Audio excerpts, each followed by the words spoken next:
Welcome to On the Hill Podcast.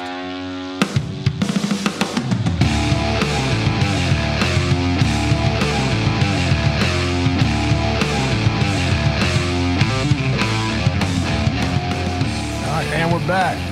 Welcome to another episode of On the Hill. On the Hill, man. Good to see you again. How you been? Just hanging out. Hanging out. Working. Working. Just the E's today. The E's? What you mean? The big E, the little E. Oh, the E's. The E's. I thought you meant like the big E's. Like it's kind of like we're past hump day. Oh, towards the end of the weekend. like you're easing into it? You're easing into that weekend, man. Yeah. Almost there. It's already a short week anyway. Yeah. We're not allowed to talk about holidays on here. Yeah, I guess we can't really put a timestamp on it. Timestamp it. We just had Christmas, you know? Yeah. Or Thanksgiving. Thanksgiving for our country. Or maybe Or birthday for the country. Thankful for America. That's it. Yeah, nowadays, like, you know, they're saying now, so basically we're talking about the 4th of July, man. Is that okay to say? Yeah. Yeah, well, shit. It's our country, man. It could have been next month. It could be God Bless America, man. Yeah. Brought to you by the red, white, and blue. Because we don't want to put a... Well, we can put a timestamp on it. Yeah. We don't want someone to put the year, because someone could find this 100 years from now. That's right. It doesn't matter if it's July or April. Even the pros have a timestamp. Yeah, it's all good. Yeah, so so social media is taking over this. Now it's not cool to be an American no more. It's not cool to be anything anymore. Yeah, yeah. I mean, you know, so we're actually going to talk about a topic, but I think we can just lead into it with one thing is, like we said, we're not trying to be political about anything we say. We like to have people here, and we're trying to get people in here of all kinds of different views, different beliefs. Yeah. And, but I mean, this is kind of lay it out real quick is I don't care what any adult does. That's one of the greatest things about this country is you're free to do whatever and essentially say whatever you want. Yeah. You know, and that's what this is all about. But, you know, so while we may laugh at some of these things should be, you know, comical, but overall, what an adult does, doesn't matter to me as long as they don't harm anybody else. Is what I'm trying to say. I agree. And people doing what they want to do, as long as it's legal and I think ethical in general terms. Yeah. But not forcing it on anybody else. That's it. Just letting everybody be who they want to be. And yeah. If you're an adult, do your thing. Yeah. But if you're not, it's kind of lead into what I'm about to talk about. We're about to talk about. Yeah. It's called the Imposter Syndrome. Dun, dun, dun. Drum roll. So you say you looked some stuff up about it? So, I mean, when you... Yeah, let me read what the imposter syndrome is. And I think it kind of got brought up last episode. So the last episode we had a guest on, and yeah, she was talking about the imposter syndrome. And good old Google here. The condition of feeling anxious and not experiencing success internally, despite being high-performing in external or objective ways.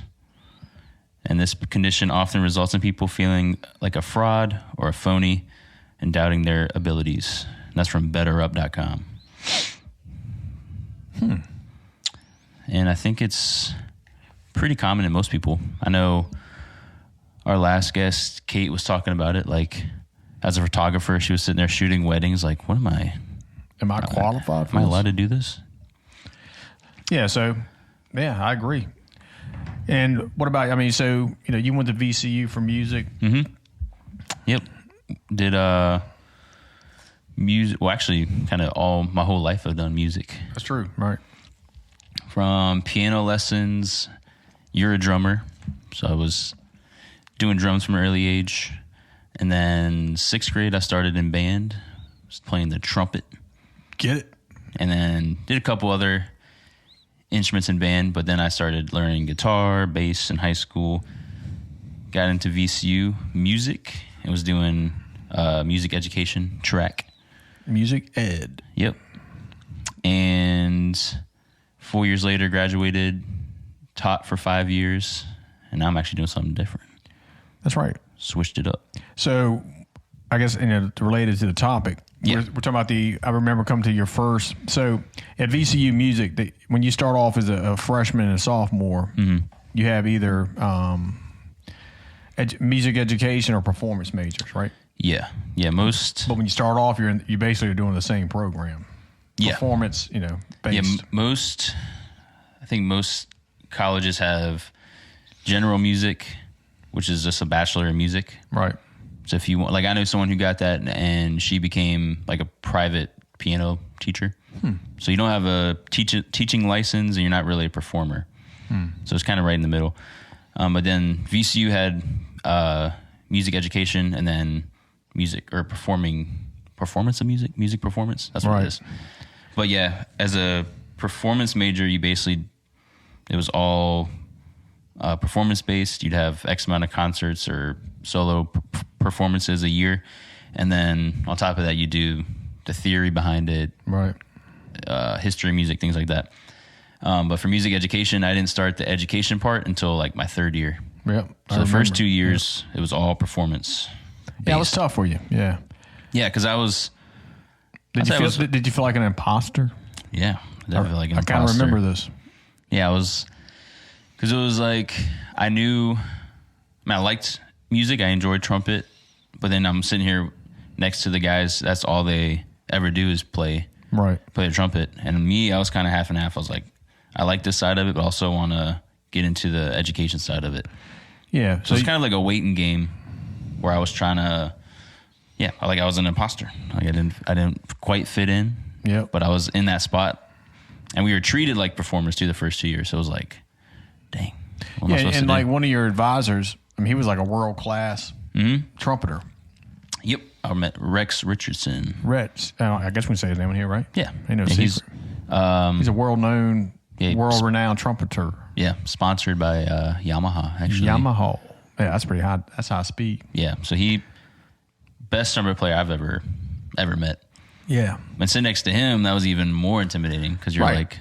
And he was I don't know if you remember when you were a kid, you were pretty insightful as a kid, and I think you were maybe at or early teens, and you're like, hey, look, I want to help kids or help influence people, and I think I'm going to use music as a way to do it. Yep. Remember saying that? Something like that? Yeah, something like that, along those lines. Yeah, so I was like, hey, man, okay, great. Because we wanted you to do well in life. But the other part was, and another side of you want, and this is building to something else, but you want to be a mechanic, and I want to work on cars. I'm like, dude, you can do whatever you want, but you can knock out this college first. Yep. Yeah. Get that education. Get educated. But don't get turned. Not too turned. Yeah, don't get turned. Just a little bit. Yeah, because that's always a big debate about what agenda or is any school, or it doesn't have to be the school. It doesn't have to be VCU. It could be a certain professor or a group of professors. What are they trying to push aside from the general knowledge of what you're trying to teach? Yeah. But anyway, so you made it through that. You're sitting there, and I remember one time you called me and you were pretty upset. Like, hey, I'm not doing as great as some of these other performance majors. Yep. And I kind of equated it to like, look, dude, your main goal is, this is the freshman and sophomore year, was to get through this, learn what you need to learn. Mm-hmm. And then the other part was, I said, you could be like a basketball coach or a coach. I think we talked about Coach K from Duke at the time. Yep. The medium you decide to use to influence people in a positive direction, it could be anything. Yeah. But go ahead. No, I was just going off of the coach thing. I'm like, even as a teacher, or you look at different, I think any NFL coach, NBA coach, like they usually didn't play in the NFL. Right. They usually didn't play at that high level.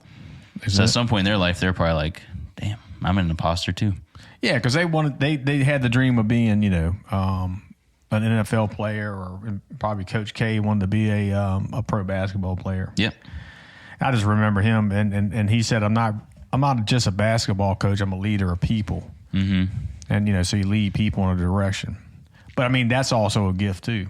So, obviously, he's not an imposter. Even though he didn't play at the pro level, he certainly prepared young men to prepare, to play Division I basketball at Duke, and then also in the NBA. And then go into the NBA, yeah. Yeah. So anyway, and I think they had a pretty high success graduation rate too at the university. At Duke? At Duke University, yeah. So that was a whole other part of it. Yeah, that was him too. The whole package, man. But anyway, so you all right, so you go to the education, and then I remember, like, obviously your performances. Yeah. And you were struggling, I mean, because it was hard. I mean, you would be on stage, and you had some practice because you had done, music throughout your whole life, essentially. Oh, yeah. But not at the level maybe you were at VCU. Yeah, and I was used to playing in front of, like, family and in front of an audience within a band, not like a solo performance. Yeah, it was tough. So it'd be like me and a piano player, and I'd be up there for usually a song or two. Then in my junior year, I had to do the 30-minute long performance, which on, like, for a concert or something, it's a lot different because there's, like, showmanship to it. There's all the extra lights and flashy stuff. But this was, like, in a suit on the stage with a spotlight, a piano player behind you. It's just 30 minutes straight of playing music. And the performance majors, their senior year, they had to do an hour-long one. God, nice. Which I opted out of that one. Good. Because I was focused on the education stuff at that point. Yeah. But, I mean, and it's okay to be an imposter because, you're always going to be, I mean, we're just using this term imposter, but anything you do new, you're going to be a novice at. You're going to look silly doing it. You know? And we're going to, you're going to have the team turn around to talk about me as being a cop. Yeah. Did I feel like an imposter? I'll do that in a second. Yeah, but, anything you do new, that's like the court jester. Yeah. And I think it's even in biblical text or people have made references, you have to become the fool before you become the savior. So you got to be willing to take a chance to make yourself look foolish or actually feel foolish or be foolish before you can become, master of the craft or whatever it may be. And obviously the master of the craft is the lifelong pursuit is what we're trying to build to aside from just our two professions. Yeah. But how about your first student teacher performance? I remember that. That was at, you don't have to say, I don't know if we're allowed to say the school or whatever. I won't say the school. It was at high school though. You mean when I conducted? Mm-hmm. Yeah, that was scary. Because it was their spring concert. I was with a band director who's been doing it for like 20 years at that point, maybe. Yeah, 15 or 20 years. He was a decent guy, right? Yeah, he's awesome. I'll say his name. I don't know. I'll say Mr. P. Yeah. I'll say that. But yeah, he like on the side we talk about surfing and stuff, and then he got me ready to conduct, and I was working on this one song with the symphonic band maybe, and that was my first time, not my first time conducting, but definitely conducting a band in front of an audience of parents who didn't know me, I didn't know them, and which looking back at it now, they I mean all the students too were like hyping me up too because I was the student teacher. That's right. So, but yeah, at that point I was standing up there like, oh my God, that was probably the scariest thing I had done to that point because it was still under his name. It was still Mr. P's concert and those kids' concert, and I was just kind of stepping in to help. Yeah. So kind of, even then that was like imposter too because I'm like, this isn't my school, this isn't my class, even though I helped and I did a lot of the rehearsing. And that was my first experience doing that. But teaching, like 5 years of teaching music, that got easier and easier. But there were still moments, and we talked about this too, where I'm standing in front of a class of 30 kids. I'm like, who let me do this? Yeah. How am I allowed to do this? Yeah, it's crazy, man. It really is. I mean, and, being humble along the way makes that journey not necessarily easier, but it certainly makes it where if you're humble in the beginning, then you have a goal you're trying to reach. Yeah. Rather than walking in there thinking you're a know-it-all, like, I know exactly what I'm going to do all the time. It's like, that's not going to work. And I've realized I think it's with a lot of things. With music, though, especially, like pride gets in the way a lot. Yeah. And you go up, like I just read this thing here. It says, had 2 circles. It's like who you think you are. And you might think you're an awkward, crazy mess who tries too hard to impress people and doesn't have any talents. And then who others think of you, they just think of you as a pretty cool person. Yeah. They don't see all that negative stuff. And I just remember the same guys when I was like going back to the performance thing. The performance majors, they go on stage, play awesome. But then I remember going backstage one time and there's probably like top 3 players we had. Right. And he was backstage like more nervous than I've ever seen somebody. Like sitting there like shaking. Wow. Couldn't get himself together. And I kind of, just kind of let him be. And he went up on stage, killed it, came off stage, and he was more relieved, but still like, oh, I messed this. I did this wrong.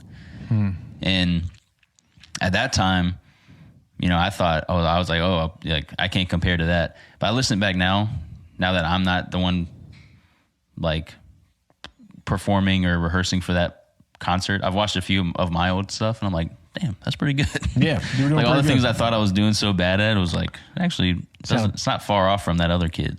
Right. Not far off. Yeah. And you had a different path than that kid. And I mean, I don't know what happened to that kid. I mean, hopefully he's doing well. He's a man now. But one thing I try to do to comfort you was like to think about being a multifaceted student or person, and that goes in life too. But what I meant was, you're trying, and you weren't really competing with other people, but No. they're being judged for their own level. Hopefully that the professors are that smart or smart enough to see the individual progress for each individual student. But anyhow, most of them were. Yeah, they're pretty decent. And then, but the point was, you can't compare yourself to other people. I mean, it's at any level. I mean, you could compare yourself to your peers as to make sure you're doing a good job as far as your work ethic. Yeah.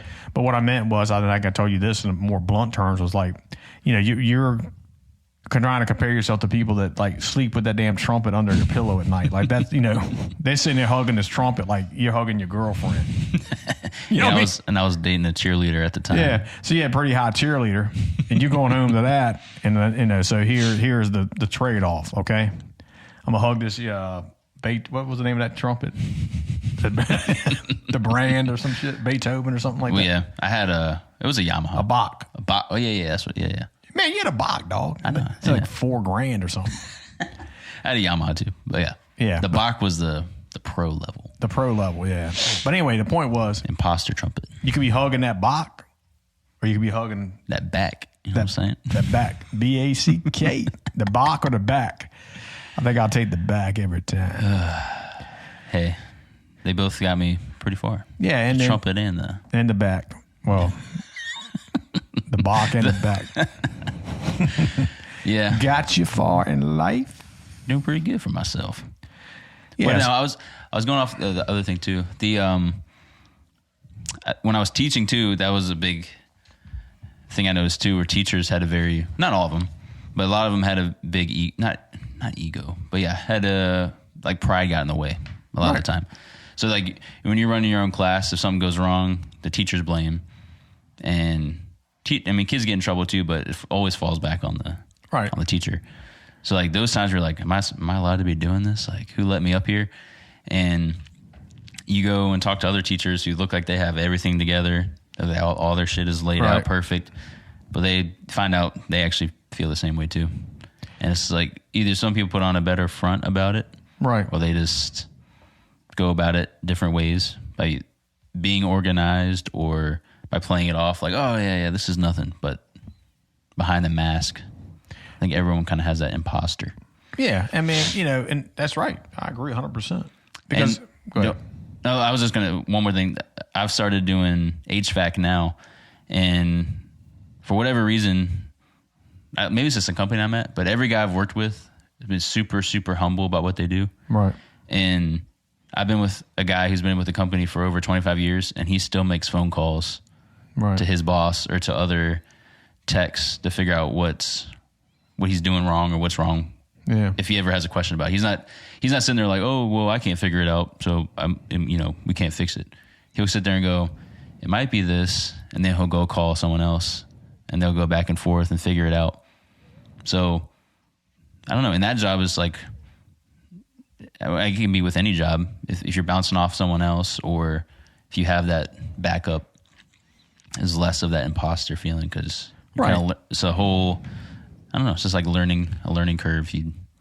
Well, and it says a lot for you, and because you're working with people that either some have been with the company for 20 plus years. Yeah. Some of these guys and did the technical school during high school. Some of them may have continued education after high school as far as, the actual trade itself. Yeah. So it's a mix of people. But it says a lot for the guy you're talking about. 'Cause I think he's one of the supervisors there, right? Or some level, yeah. Yeah, well, he was a supervisor in another position and got moved over to service. Yeah. But yeah, he calls my supervisor right for help. And well, I'm looking at it as not part of that company, but as a customer, I'm like, I would hope that these guys are willing to ask advice about what they're trying to fix, because I don't want to have to keep paying them to come back, and I don't want to waste my money on the wrong piece or the wrong product. Yeah. I mean, that's being humble. Yeah. And that's one of the best, having the customer first. I mean, that's huge. Oh, yeah. And it's like you said, some of the guys have gone through high school. So I've been already trained by someone who's 8 years younger than me. Yeah. Who's already been doing it for 2 years. A guy who grew up with his dad doing it, so he grew up around it. And this other guy who's been doing it for 20 years. So in all aspects, I am an imposter, because I'm coming in from completely different field, completely different background. But I don't know, it's just how you look at it. Like I really enjoy it, and I'm going in just with a complete open mind and learning as much as I can every day. Yes, be a student of life. There you go. I think, a lot of stuff people are like, who the hell is he? Who is he to say, like, I'm trying to act like I know what I'm doing? But I mean, we're all quote unquote imposters in life, because we're all trying to figure out where we are in relation to whatever the goal is. It's like when you get older, as a kid, all adults look like they know what they're doing. Yep. And have everything together. And you're like, when you get older, you're like, well, it's kind of faking it. Fake it till you make it. Fake it till you make it, man. Yeah, I mean, when you realize your parents are regular people, that's when you're like, damn, to me, it was a huge shock, Yeah. I think my mom or, your grandma, I told her a story or something like that about some, and information is not open, it's not as free as it is now. I don't mean like the type of information, I just mean information in general. So either you had to read it in a book, hear it on the radio, or see it on TV, or have somebody tell you. There was no internet at all. Was it like black and white TVs? Yeah, I had a black and white TV. I mean, when I grew up, I had color, but I did have a black and white from my Atari. I got Atari as a kid. That's what you had in your room? That was the shit right there. Like a little 12-inch. That's it. Black and white. Yeah, I'd take it with me everywhere I went. Damn. And if I went to a friend's house, I'd bring that Atari and that little TV. Gamer. Straight up. I wasn't League of Nations or whatever the hell this thing is. League of Legends. Legend of whatever. Yeah, you had it. League of Legends. Shout it out wasn't Tommy. that kind of stuff. This was like the ping pong, bing, bing, and Space Invaders and stuff. Yeah. The little thing going on the bottom. That's it. The spaceship. That was it. Or Galactica or something like that. Was there the snake game too? Well, that was on a phone. Yeah, no, they had, and then like Miss Pac-Man, Mr. Pac-Man, whatever. That wasn't my thing, but I did enjoy the. That's when you used to walk 2 miles uphill to school. Man, backwards on the way uphill. But sorry. No, it was good. Good stuff. But anyway, I lost my train of thought. But yeah. You said you were telling a story about. Oh yeah, so I told my mom a story. It may have had been a joke or something, Yeah. And then like a week or so later, she goes, "Hey, have you heard about this?" And she tells me the joke or the story. I'm like, "God damn, I'm the one that told you." I didn't tell her, but I don't want to hurt her feelings. But I'm like, "Dude, I told you freaking that. What the hell, bro? You don't remember me telling you that? That was a week ago. That hurt, man." She's like, "I heard this story." I'm like, that was me. I told you that, So it was kind of a shock, but everybody makes mistakes. Obviously, wasn't the worst thing that ever happened to me. I thought that was going to be a little worse. No, but I think I had that realization. Yeah. Like she's not. Yeah, she's not perfect. Yeah, I mean, she, She forgets. She forgot her favorite son. Damn. I don't know if you can say got that. Two now. brothers. Yeah, we might start a brawl in a second. I'm not gonna get into it because they might hear it. So. What, you think you can win? We all got nicknames, son. Oh, no. I whipped that lily white ass. That was a rough day, man. Yeah. That was the day I almost saw my dad and my uncle fight. I was like, good God. Nobody's even drinking. Yeah, you don't even drink. I don't even drink, but yeah, my man went ham. He's like, shut up. What did he say? Shut up. I'm not saying who it is, but he knows if he listens. He probably don't even listen to this, but go ahead. Oh, he might. I don't know. He told you to. I think he told you to shut up. Yeah. Then he's gonna beat that little ass. Little ass. Oh, okay. I thought he said that lily white ass. Something like that. Yeah. Something like that. Yeah. Along those lines. I was like, man, I thought he bumped his head or something. I don't know. Man, eating a cookie. Man went ham up on me. And luckily he calmed down. So yeah. Y'all figured it out that day. No beef. All right. So now you get to ask me about. I was saying, now we got to switch around. Dog. I got to put my interview hat on. Okay. So, Mr. Imposter. Yeah. Let's see. So you got out of high school. 80s. I'm going to start. Yeah. You were considering going into the Marines. The military, yeah. Semper Fi. Yeah, and the bad thing was that some guys that I didn't plan on talking about this, but I mean, it's kind of embarrassing, but I joined with a couple other cats, man. Yeah. And they went, but I didn't. Damn. Yeah, it was terrible, man. I still feel bad about it, but I think they both did okay, as a result. So, I mean. Was it like you counted to 3 and they jumped and you just. I let them jump and I was like, damn, how's the water down there? Now, one of the guys was a year ahead of me and, it really had nothing to do with either one of those guys. Yeah. When I graduated high school in '87, I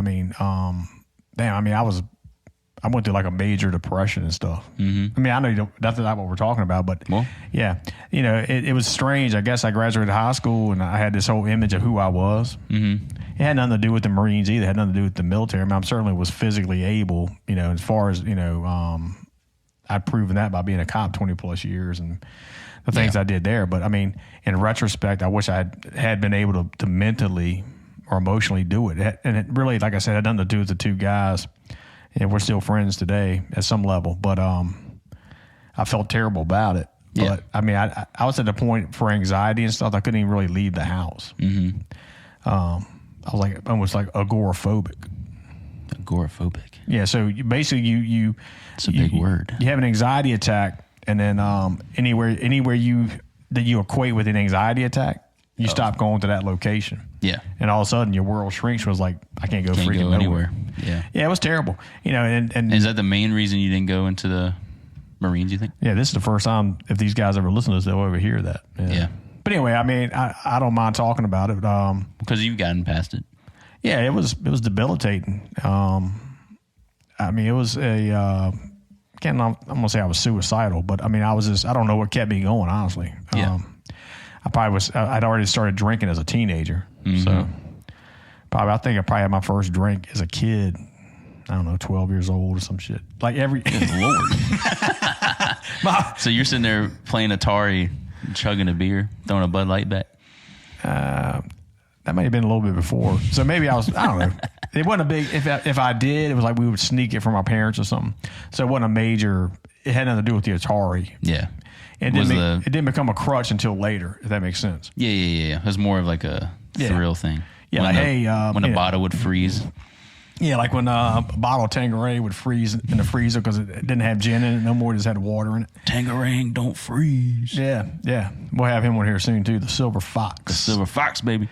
Yeah, but it didn't become a crush till later. I guess it was just for fun, but you don't realize that you're building these negative, these feedback loops, or whatever. These coping devices would be an easier way to say it. Yeah. So then when it came time to, and like I said, I wasn't scared of the Marines. I wasn't scared of anything like that. I literally couldn't even get out the freaking door. Yeah, you're scared of life. Yeah. So when you become terrified of yourself and your own anxiety and your own existence, I mean, that becomes a problem. Did you feel like an imposter to yourself?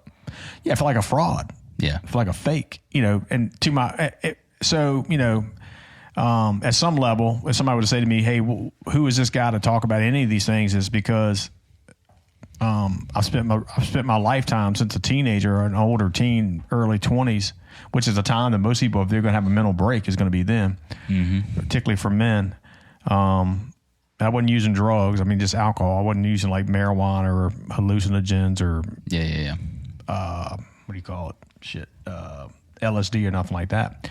Yeah, I think a lot of it has to do with genetics, But anyhow, the idea of using like an antidepressant You know, Wasn't that was even a unheard thing. of back then. So I did see a psychologist and learn how to do these breathing techniques. And this is when I was 18, so I graduated in 87. So we're talking about 88, 89 to the early 90s. You know, the medications existed, but there's such a stigma to it, even within my family. They're like, you know, you're not taking that crap. Yeah. So I just had to learn coping. I basically had to use cognitive behavioral therapy to Just bring yourself down. yeah, bring yourself back to re-envision your life and how it is and you know, the moment and recreate coping mechanisms. Yeah. But anyway, so I became an expert at that because I lived the shit. And then, but of course I was still an alcoholic. My drinking, all right, we're trying to get to the cop part, I know, but Well, no. This is all leading up to it. yeah, so basically, you know, when things were good, I was cool, you know, but I maybe didn't realize I was using alcohol so much as a coping device, as self-medicating. So I graduated high school, spent a year home doing nothing. This is kind of what we were talking about with Tommy in episode 2. Yeah, he said he'd spend a year sitting around. Straight chilling, baby. But I wasn't chilling. I was suffering. Yeah. So, I mean, before I became later in life, now, I enjoy my life now more than I ever have. But up to that point, my life was a daily struggle. You know, it was, you know, of course, you didn't tell anybody about it. You just tried to fake it till you could make it. But anyway, so That's part of it too. Yeah. That Like was, you're an imposter to everyone else. well, yeah. Everyone else thinks you're. Yeah. Dude straight kicking it, man. He's cool, you know, and, you know, Liverman's the man. He likes to party, you know, try to buy beer underage, you know, put on my dad's Air Force uniform. Oh, God. Stepdad with a wedding band that he had laying around. Buy a box of tampons, you know. They're like, oh, yeah, this guy's here every week. He's good. Yeah. So I would go to like the stores, you know, everybody knew everybody in the area, but they opened a 7-Eleven down the road. I would like put on my dad's Air Force uniform. With the wedding band. With a wedding band, buy a box of tampons. Like, yeah, man, it's a hard day at home. It's going to be a rough week.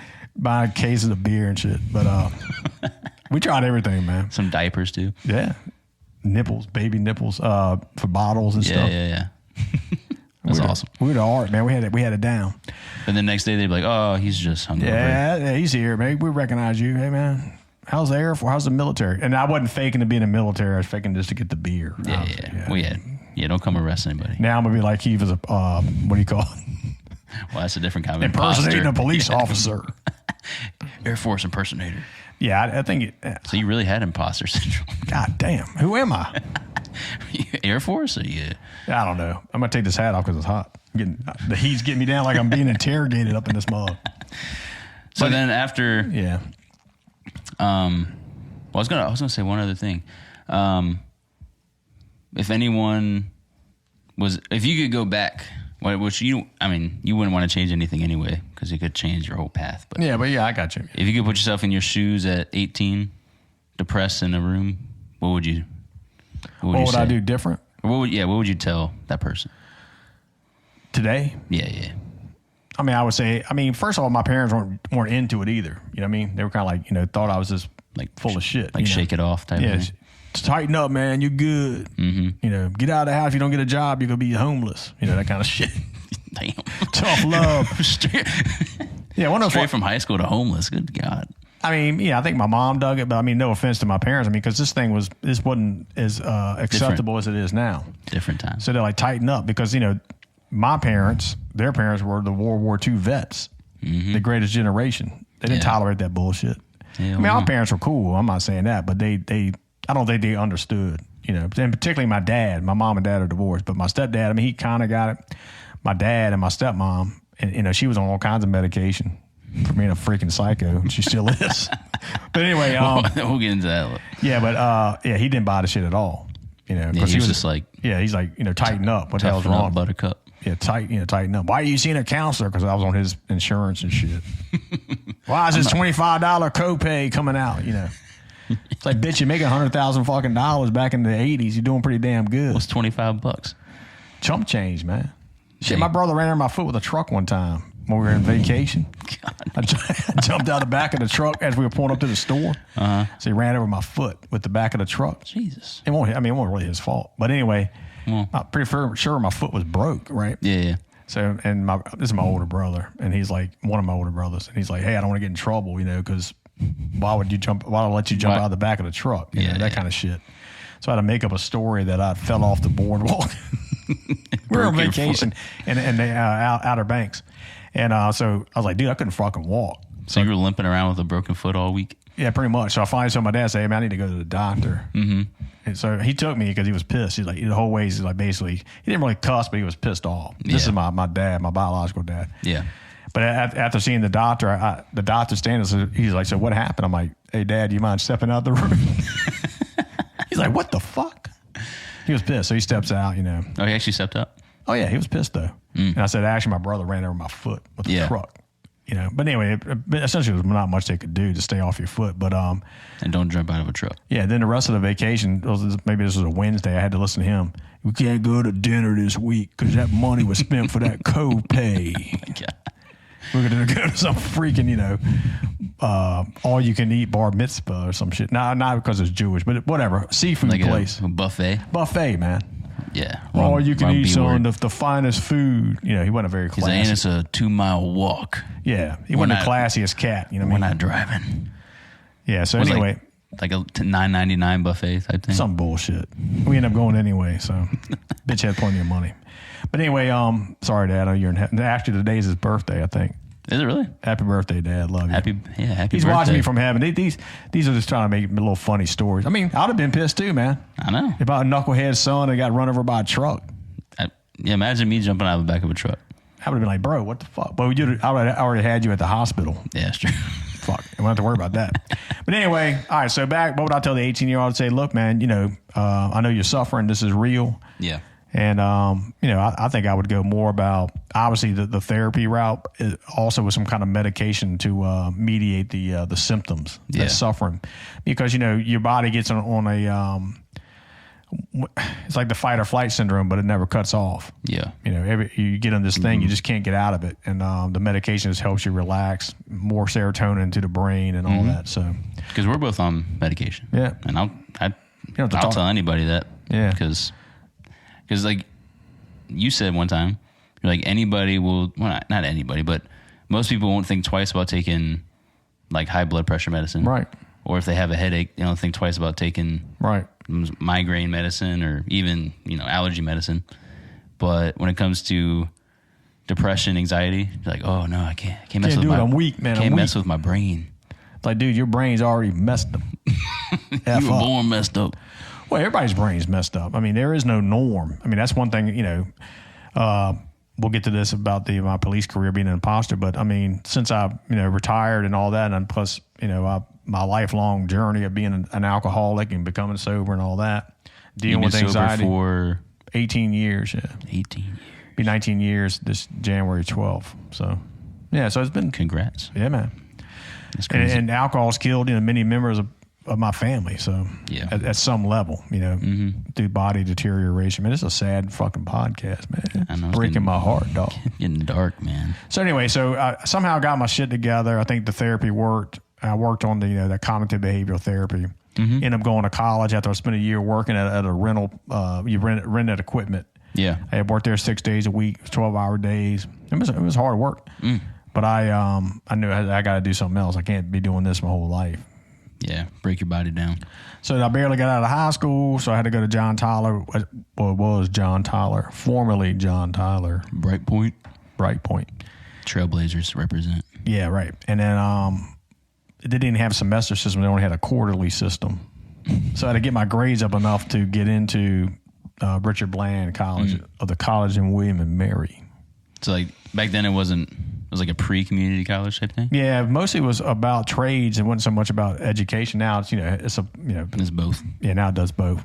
But good trade program. Yeah. Oh, yeah. I'll say. I mean, it helped me even back then. I mean, it was a great program. Yeah. It just needs to be called John Tyler. Yeah, I know. Imposter. Yeah, that's an imposter. Brightpoint. Besides all that, who names a shit Brightpoint? Yeah, I guess some Brightpoint up there sitting making a bunch of money. Yeah, making that money, making us off. Had a lot of good other names. Well, the other part is the poll for it, the votes for it, and that I don't even remember that one being on there. But the other ones weren't bad. I can't remember them. But the ones that people voted on is not what happened. No, hell no. Well, they didn't show the results. They just put the poll out, but There's like two of them. I can't remember what it was, but it was way better than Trailblazers. I mean, Bright Point. Yeah, that's like, the new mascot. The Trailblazers for the Bright Point. Yeah, it has nothing to do with the. It only makes sense. I guess you're trying to get up to the mountain, to the Bright Point. Yeah, climbing that mountain, but they're anti-religion. Well, don't talk about God today on the hill. All right, so so after that, yeah, basically, one of the guys who went into the Marine Corps, and he did well. I mean, we talked about this at length, but maybe not about all this. But even if he does listen to us, then he'll be like, "Oh, okay, maybe he'll get it, maybe he won't." Well, I'm not saying he's the brightest point on the mountain, but anyway, Trailblazer. So anyway, so. He was a cop. I was trying to become a social worker. I had a 4-year degree from Virginia State University in social work. Got in there on a minority scholarship. The Trojans. The Trojan, baby. I was like the only white cat in class, baby. So you had a minority scholarship? Yeah, for being a white guy. Yeah. At VSU? Yes, sir. HBCU, baby. That's it. Yeah, I was walking down the hallway and the ROTC guy flags me over. He's like, hey. What year are you? I'm like, I'm actually a transfer student in as a senior because I went to VCU too. Yeah. And he's like, hey, man, we got a scholarship available. I was like, I'm looking around like, God damn, I am the only white cat around this. I mean, it was. I mean, we're making light, but it's just real. Dude, I'm walking down like Johnson Hall, which is, this place is huge. Yeah. And that guy runs me down. So you didn't go ask for it. Hell no. You were just touring. I was. Did you feel like an imposter in classes? But I didn't feel like an imposter, but I didn't feel like nervous or scared or nothing like that either. I mean, like I tell people, race is not a factor to me. And I had friends, when I was in high school that were black, and people were like, oh, what a big deal. But that wasn't really the thing back then. No. In the 80s. But I didn't give a shit. I really don't care. And I still don't care. Just people. Yeah. And you were raised that way too. And so was your sister. But anyway, I was sitting in class. I mean, I remember one time, and I guess your mom's going to hear this, but this one lady, my co-students, I was at Dr. Sims was the teacher, but we're doing like a sociology. Yeah. We had to do like a W.E.B. Du Bois, take a topic and discuss it, pros and cons. So I think I was going to take the con because I was a white guy because I had to, oppose W.E.B. Du Bois, Okay. He was like a philosopher, a sociologist, but he was black, of course. Yeah. But anyway, so she took the other side. Yeah. And we were supposed to work together. She was a good looking lady. So she's like, hey, can you come in after? Because I just commuted every day. And I was like, sure. So I come to the library, got all my shit together, trying to look like I'm smart. And all of a sudden her football boyfriend comes in, like, who's this motherfucker? This is the nerd guy I was telling you about. Hey, yes, sir. He's going to get us an A. I am the nerd. Yes, sir. But yeah, but she did great. As a matter of fact, I mean, we both got A's on that. Hell yeah. Well, he's probably staring you down the whole time. Like he was pissed, but then we better get an A, bitch. I'm gonna whoop that ass. Because I won't be able to hide on. Snatch that scholarship, boy. Yeah, I ain't gonna be able to hide on campus. No, you stick out. Yeah, a little bit. And I had an orange fucking Nissan too, Sentra. Called it the Pumpkin. Did you have that shiny head back then? No, you had hair back then. I had a little bit of hair back then, a little mustache. Like the... Yeah, not the Hitler one, but like, wider than Hitler. The peach fuzz, man. Okay. I don't think I had a goatee, man. You rocking the beard now. Yeah, man. Finally growing this beard. I look like Tommy. Tommy's got the womp all down to past his neck. Jeez, I can't grow like that. So does JC. He'll be on here one day too. I'm gonna try to grow it long like the Duck Dynasty boys. Oh, you're gonna braid it. Put some beads at the end. Might grow my hair back on my head too. Had that little bald landing zone for the world. Get that helicopter that follows me around. All right, so what do they call that? When you have the hair around the outside of your head. I don't know, man. And it's bald on top.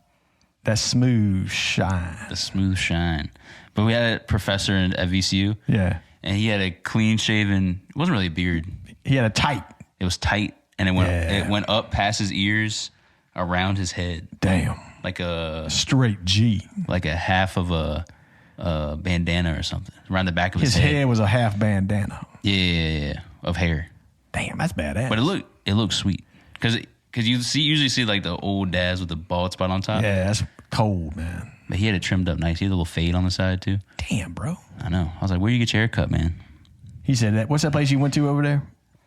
In Richmond? The Cuttery. No, it was on like Main Street. Cuts. Well, there's Super Cut. Those are all the cheap places. Yeah, not that piece of shit. All right, the place I'll promote this. Refuge for Men is what it was called. Damn. And it was weird. It was Refuge for Men.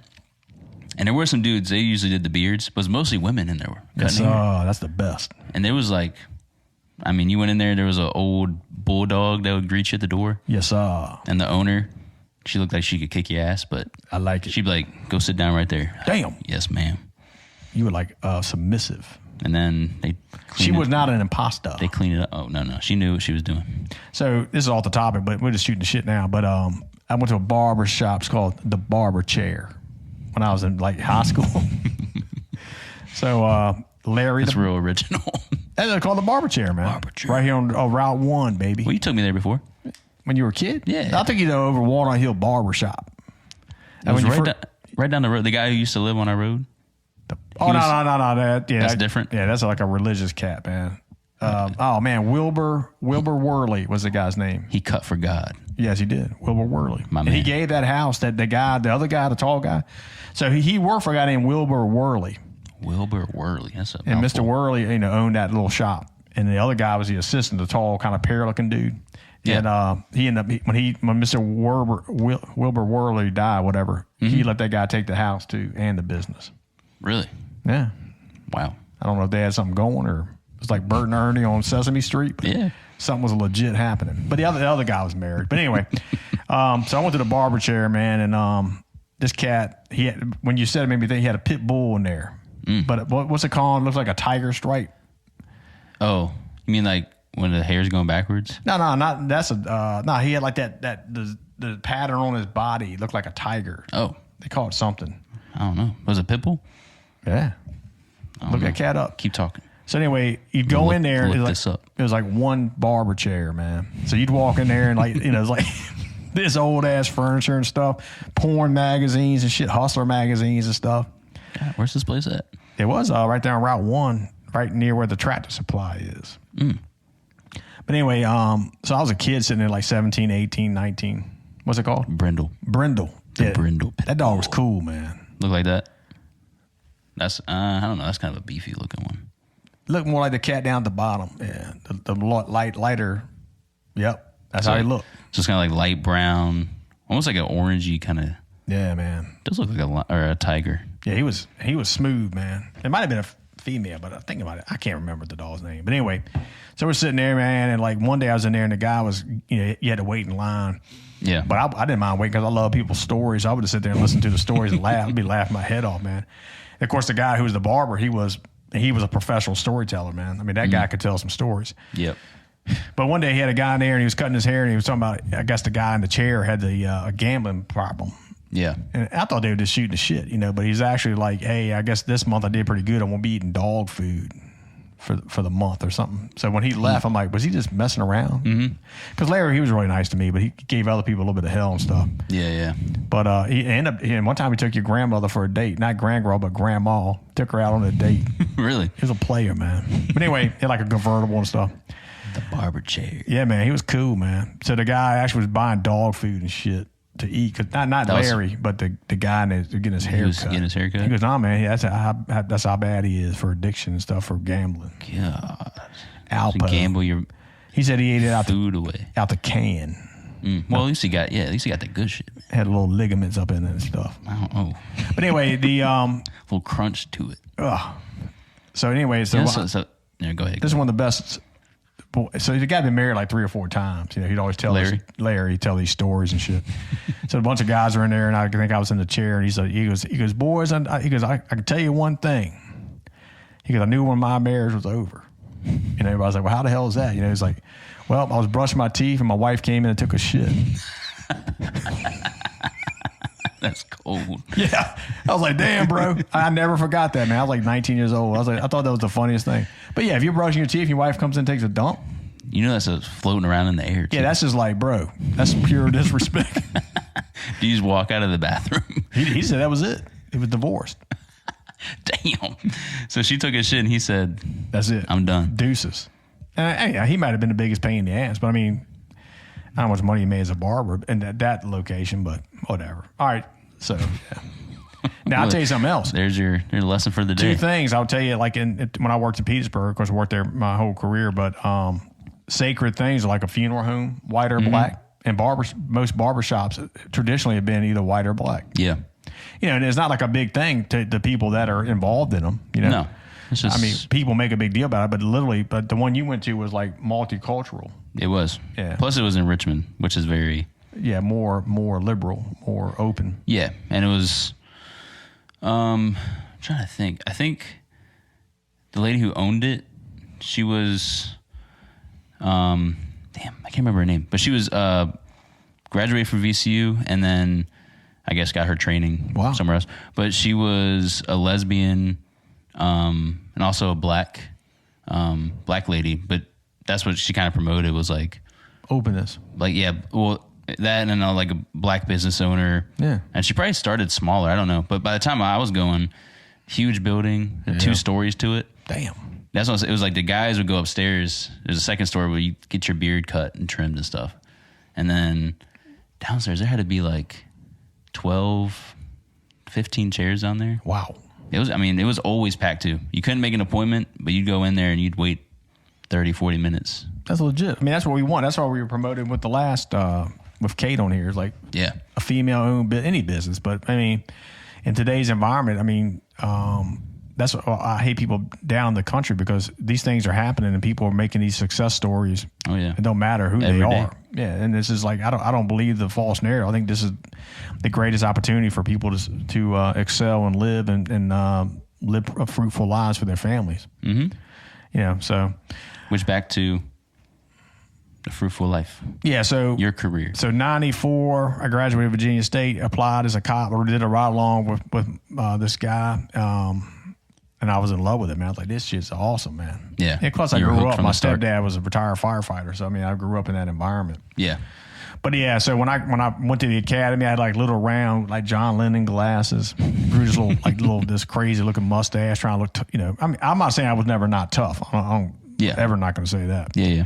I mean, I know I had my mental problems or break when I was earlier in life, but I still wasn't some bitch. I mean, I still could handle myself. Yeah, you wrestled and yeah. So I want somebody sports and stuff. Yeah, I mean, so I'm not saying any of that, but I just know compared to the people, particularly at the time when I graduated in 1995, they mostly were hiring military people, ex-military, and or military experience or previous police experience. So, I mean, I was like the anomaly in the PD. I remember my sergeant, when I first showed up in his shift as a permanent assignment, the dude freaking hated me. He was the old school sergeant. Yeah, because you had no background. No background, college graduate, social work degree, little round glasses. And I would, defend people like, hey, that was my MO, honestly, and I'll talk about that in a minute. But if I had the time to hear your story or try to work through the situation, the arrest wasn't always the immediate solution for me. You understand? Yeah. Mm-hmm. So I mean, so I was an imposter. I mean, I rode along on my ride along program with this guy. Was awesome, man. He told me on my first day, get in, sit down, and shut the fuck up. That's how I started, bro. Bitch didn't talk to me for like 2 weeks straight. Just watch and learn. Yeah, unless it had a question to do with work or he asked it. I tried to do small talk, nothing. Damn. That's rough. Yeah, I finally got him to laugh one time but anyway, so he did that for 2 weeks on purpose. He was like prior military. Yeah. And his name was Jerry, man. That dude he's a beast, man. But he's just trying to mess with you a little bit. Yeah, he did. And I saw things that cops did back then. I was like, bro, what the is this? Can we do this stuff? Yeah. Not saying him, but I mean, I'm not gonna get into that right now. But it was a different era back then, man. I mean, no phones. No phone. If you ran in Petersburg from the cops, you were guaranteed a thumping. Yeah. Yeah, I mean, they wouldn't like kill nobody, but I mean, I saw some things. I was shocked as a young man, fresh out of the academy with these all ideas about, how we can make the world a better place, which I still know we can. And we do it all the time. But, so I was an imposter for a long time until I finally got handled one time by a female. on North Sycamore Street. Her name was, I guess I can say her name. She was arrested for it. Not like it's a secret. Yeah. Yeah, she was arrested for assault on me, but Shelly Redwine, man. So she got arrested assaulting you. She dumped me in the street, bro. Damn. In front of not just in front of my squad, but like there's like 400 or 500 people out there. Was it a block party or something? Yeah, well, a club let out. Club Alzena's let out. So it's probably chaos. Chaos. It was chaos back then, bro.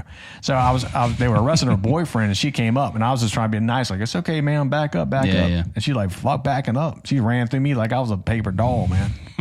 Hyperextended my arch of my foot. Damn. Fell off the curb.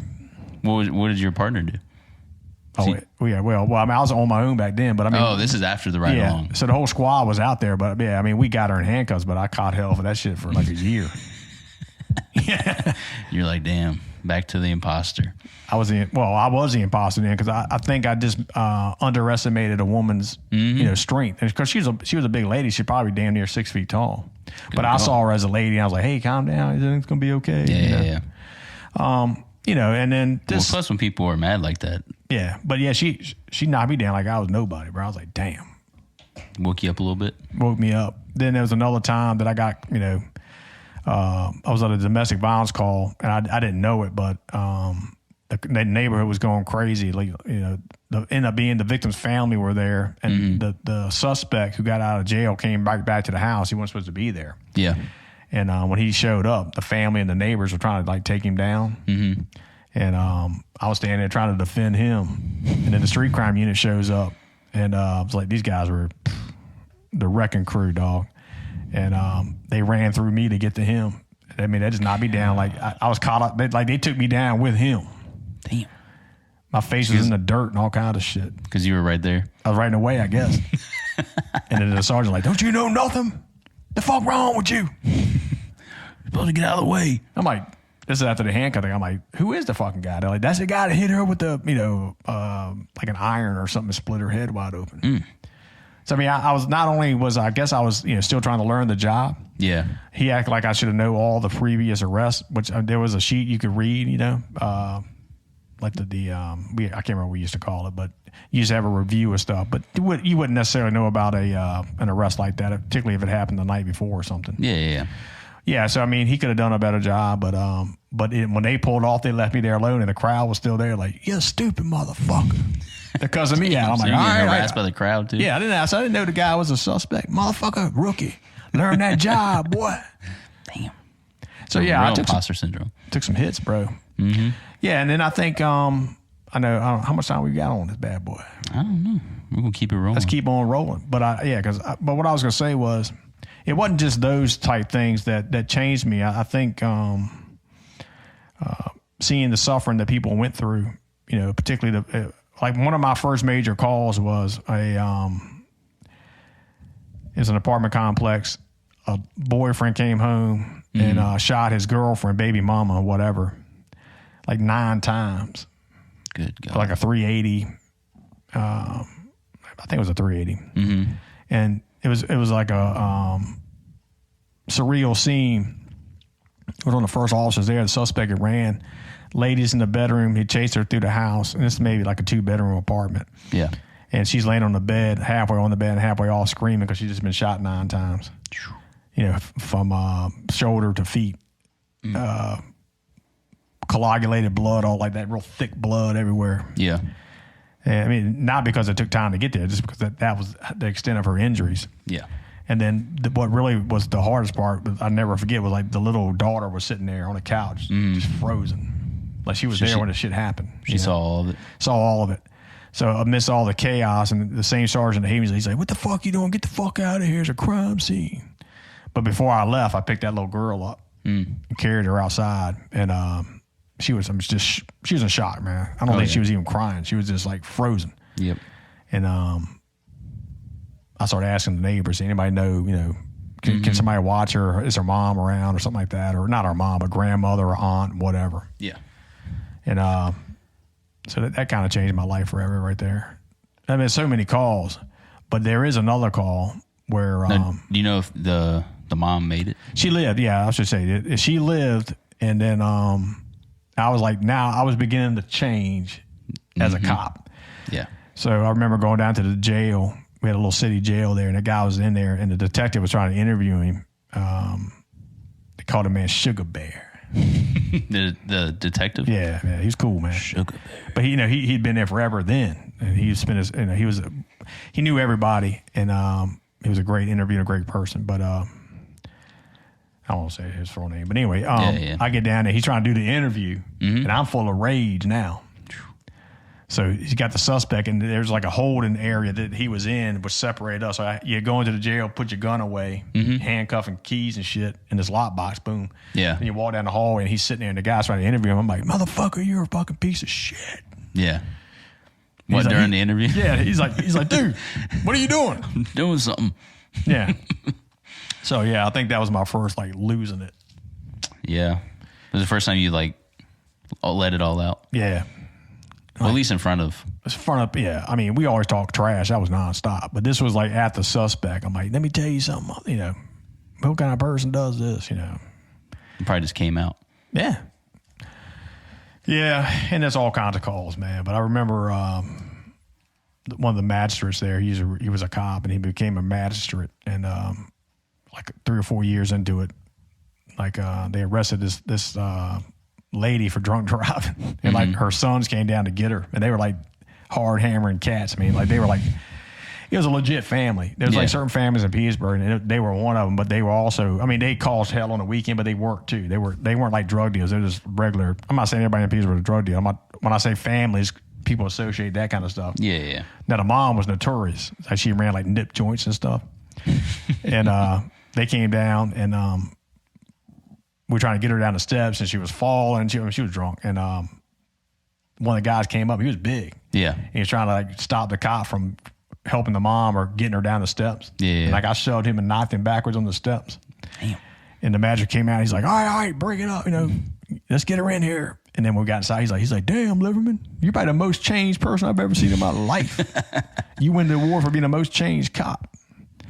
You went from that little round John Lennon look to just handling business. Yeah, it was it wasn't an easy transition. But I mean, we can always talk more about this in more detail. But that imposter syndrome was real, and there's so many other stories. But really, what I wanted to get to at this part of it was, also had the privilege of teaching at the police academy. DT. I mean, I did that as a cop. I did that after I retired and stuff. But the defensive tactics, firearms, driving, pretty much everything of the specialty skills. Yeah. Except DUI stuff. But I had recruits under me for, I think, 3 or 4 classes. That's where this trophy came from. They gave me that little trophy one time. That's just one of the little things. Sergeant Liverman says, let's get it. Let's get it. Let's get it. The 99th. That's it. That was from that was the 99th, not law enforcement, but jailer academy. Oh, okay. My boy was in there, man. Mueller. Yeah, it's got a little wrestler on top of the flames under him. That's it, boy. That's you. Yeah, it's kind of like a joke, but it also was legit. No, that's awesome. I was like, let's get it. Let's get it. But anyway. It's a keepscape right there. Yeah, oh yeah. You'll have that one day. Get that to my grandkids, man. Yeah, get the little dust off of it. But the point of, I mean, we're kind of jumping here, but really I'd stand in front of the class at some point, and this is the question I wish somebody would have asked me as a recruit. Yeah. And asked us early on was, are you prepared to kill somebody? Mm-hmm. And they're like, what? And then and this is not something I heard this, I can't remember, either read it or heard it, but close your eyes and imagine the person that you're going to have to, it's a good shoot. The situation's happening. You've got to shoot. There's no controversy. Yeah. It's your worst nightmare. You picture the person you need to shoot. Mm-hmm. And then people open their eyes and, okay, so who is the person? And large, white redneck dude with a, baseball bat, black guy that's, 6'3", 400 pounds, some shit like that. So I'm like, okay, what about a 12-year-old kid with a gun in a school? Mm-hmm.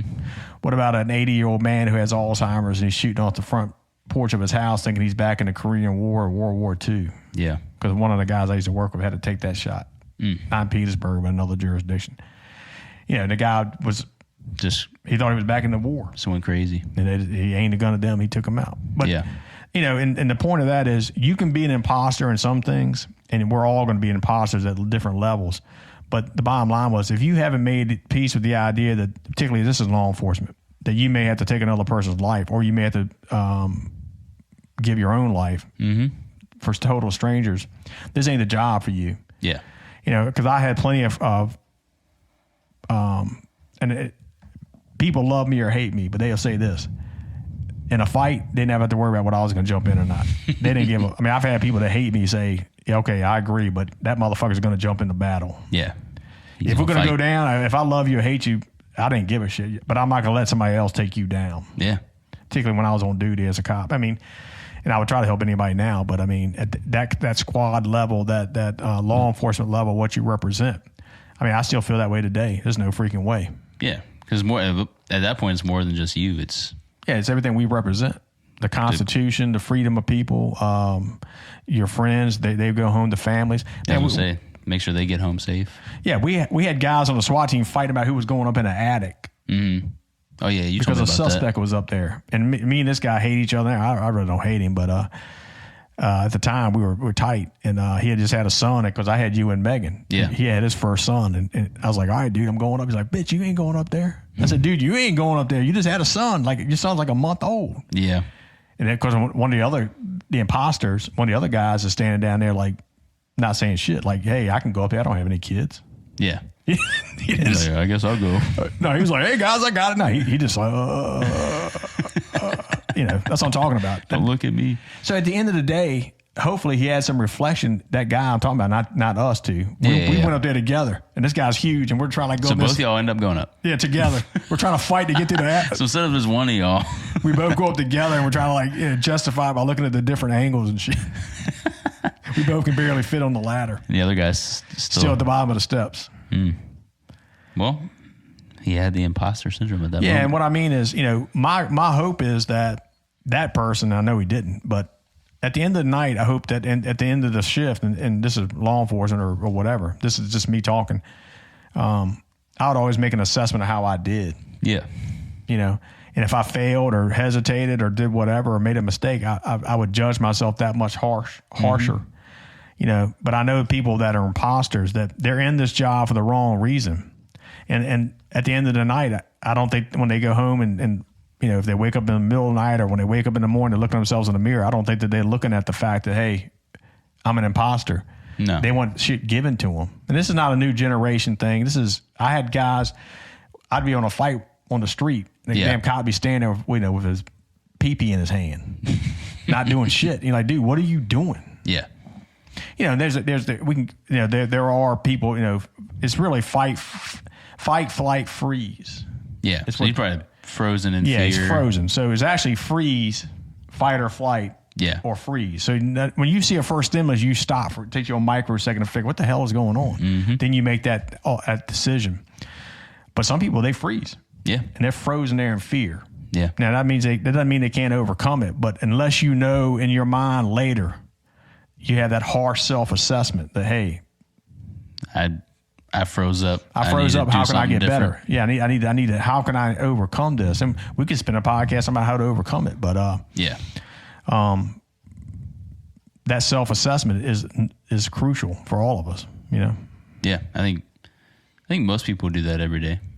I think I learned that from you and Mom. Yeah, is like whether it's good or bad, like thinking about what I did, whether it's when I was in school, at work, I think what you can do better, what I did bad. I think, and everyone judges themselves the hardest most of the time. Sure. Well, I mean, and we're talking about, I know we went from, and teaching to me is the most important job. And if we had great teachers and they were treated right and the rules were for them, we wouldn't have half the freaking problems we have. But anyway, I'll jump to some serious like life and death stuff. But I mean, you've got things going on in school that are life and death nowadays. Mm-hmm. That's why a lot of people get out of teaching because I'm not here for this. And then not only that, there's no responsibility. So a kid who does some, egregious crime, it could be even a level of felony, 2 weeks later they're back at school. Yeah. I saw it every day. Yeah. And that's kind of what you're talking about. Yeah. When kids, I mean, I do agree that at that age you do need second chances. And Sure. Yeah. You don't want to lock a kid up for years for. No. I mean, they're still growing and learning, but at the same time, these kids do grow up faster than I think they used to with social media and sure. Yeah. And I think it's probably always been like that, just based on where they grew up and how they grew up. But just, I think, like you said, rules being aimed towards, in the kids. I'm trying to word it. Like rules being made so kids have the best opportunity to have a second chance and grow, but also I think that also puts teachers and other students in danger. Because I mean, some days in school I was more of a bouncer than a teacher, breaking up fights and searching kids for drugs and all stuff like that. It's like, man, what am I doing? And this is middle school, 13 and 14-year-olds. Yeah, and it's like, what is going on here? They say the kid nowadays, a 9-year-old kid, will see more nude figures than his grandfather saw in a lifetime. Yep. By the time they're 9 years old. Just because of the internet. Right. So you're desensitized, but you don't have to lock a kid up to teach them. But like if they had in-school detention, when I was in school detention, because there was no computers or cell phones. Yeah. You just sat there in silence and did your work, and you had to turn it in at the end of the day, a certain amount. Yeah. Now they're playing on their phones the whole time because they got computers. Like, nah, guess what? In in-school suspension, everything's written by hand. Yeah. No I remember phones. having to rewrite a sentence over and over again. Like, I'm sorry for whatever I did. I'm sorry. Write it 50 times. That was your history teacher, wasn't it? 9th grade. Yeah, we caused hell in that class. That's probably why I had problems with kids as a teacher. That was karma for what I did to that. That's right. That lady. Well, it was nothing terrible, but we just... Yeah, you just gave her hell.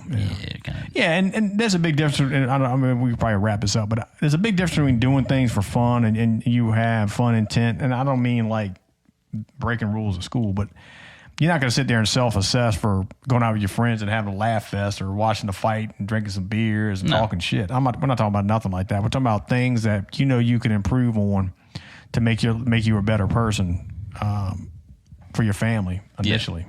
So that's about I was gonna look at this one other thing, kind of wrap it up. I think this was kind of like an imposter syndrome cycle. Okay. And kind of how it builds up. So like a new project or task can make you feel like you're an imposter. Yeah. I have plenty of examples of that. You're like, start something new and you're like, I don't really know what I'm doing. Yeah. So that causes anxiety, procrastination, or over preparation. Yeah. Because you're good. You're trying hard, right? You're thinking about it, even if you are procrastinating, like I can relate to that. Trying too hard, like you over prepare. Right. And then project completion, and you have a brief relief, sense of accomplishment. And then just like you said, going into the going back and thinking about what you did, rationalization was, I was just lucky, or someone else would have done a better job. And once you're done, and I felt that. Right. You get done with a lesson or something, you're like, that went well, but you're like, damn, someone else probably would have done that better. You start thinking about all the bad things, and then through that you get an increase of self-doubt, anxiety, and then you feel like a fraud, and then it just repeats. And another new task, and just repeats itself. Yeah. So, I mean, I guess to wrap it up, reading that, I mean, I think that the imposter syndrome is probably good initially. I mean, let's say it a couple ways. We're tied up. I think it's going to happen no matter what when you start something new. Yeah. Right. If you care about something, you're going to be nervous and you want to do a good job. But if you continue to be an imposter and just fake it the whole time, particularly if you're, let's say you're in a really important job like a teacher, and you're not really you're not doing your homework to be a better teacher, or to provide the better product for the consumer, in this case students, or in your new job for the HVAC you're trying to produce.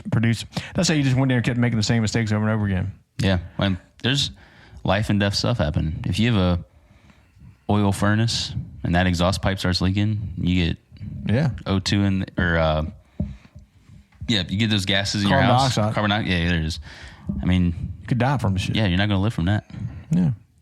So yeah, and nurses, Everything. you don't want a doctor who's half-assing everything. No, you want to. If you have a job, take the shit seriously and be the best you can do at the job you're doing. Yeah, There's no need not to. And I think the last thing I'm looking at, how to get past. I think once you get past the stage of being new at something, like being prepared, and instead of blaming accomplishments on luck, you start saying, "Well, I prepared for it.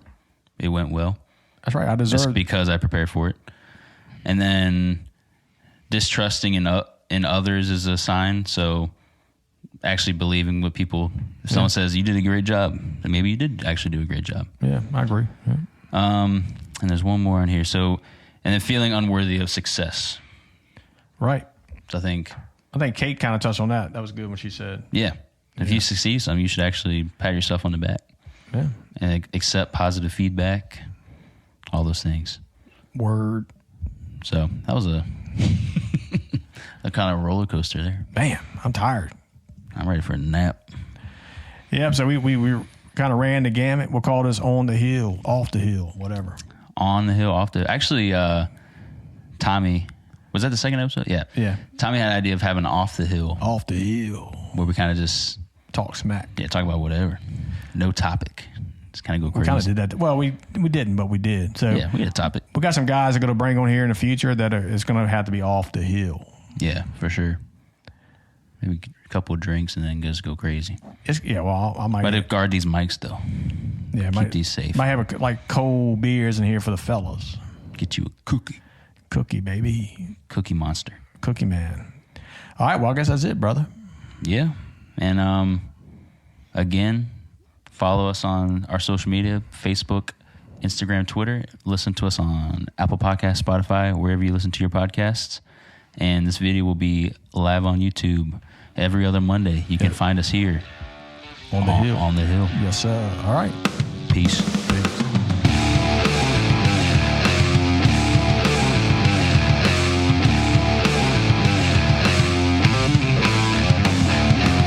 Thank you for listening to On the Hill.